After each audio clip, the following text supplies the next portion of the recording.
അലൈഹിസ്സലാം പറയുന്നു, അവിടുന്ന് അതേ എന്നുള്ള മറുപടി തല കൊണ്ട് ആംഗ്യം കാണിക്കുകയാണ്. ഈ ഒരു സംഗതി കണ്ടപ്പോൾ ഹജറ ബീവി റളിയല്ലാഹു അൻഹ പറഞ്ഞു, എനിക്ക് എന്നാൽ വിഷമമില്ല, ഞങ്ങളെ റബ്ബ് സംരക്ഷിച്ചോളും എന്ന് പറഞ്ഞു. നമുക്കൊക്കെ അറിയാം, മക്കത്ത് പോയാൽ സഫാ മർവക്കിടയിൽ ഇങ്ങനെ നടക്കുക എന്നുള്ളത് അത് വലിയൊരു ഹജ്ജിന്റെ കർമ്മമാണ്, ഉംറയുടെയും കർമ്മമാണ്.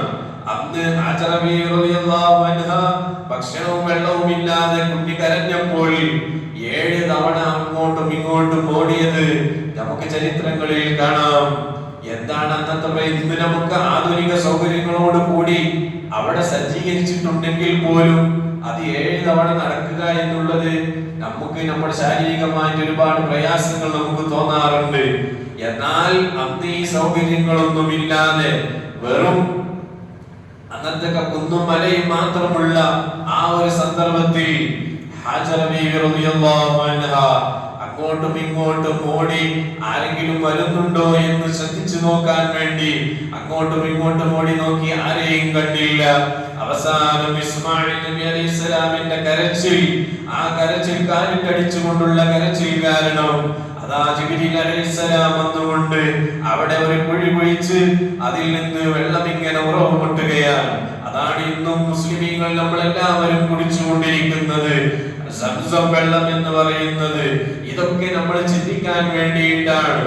നമ്മൾ ഓരോ കാര്യങ്ങളും ഹജ്ജിന്റെ ഓരോ പ്രവർത്തനങ്ങളും ഈ 3 ആളുകളെയും ബന്ധപ്പെട്ട് കിടക്കുന്നതാണ്.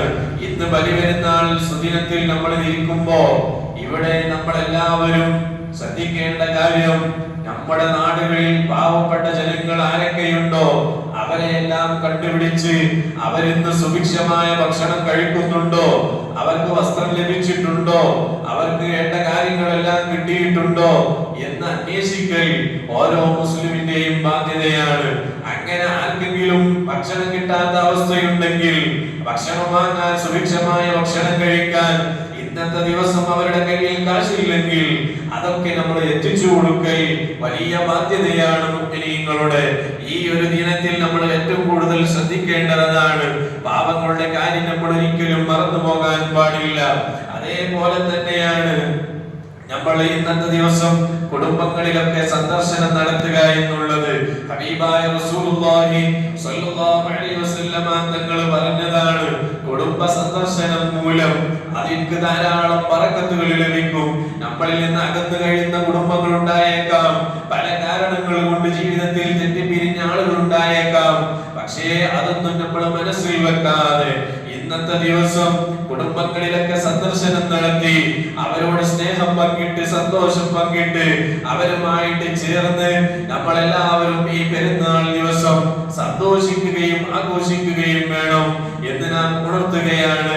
അതേപോലെ തന്നെ നമ്മുടെ നാടുകളിലുള്ള ഇതര മതസ്ഥരായ ആളുകൾ എല്ലാവരോടും സ്നേഹത്തോടെയും ഐക്യത്തോടെയും ഈ പെരുന്നാളിന്റെ സന്ദേശം നമ്മൾ കൈമാറുകയാണ്.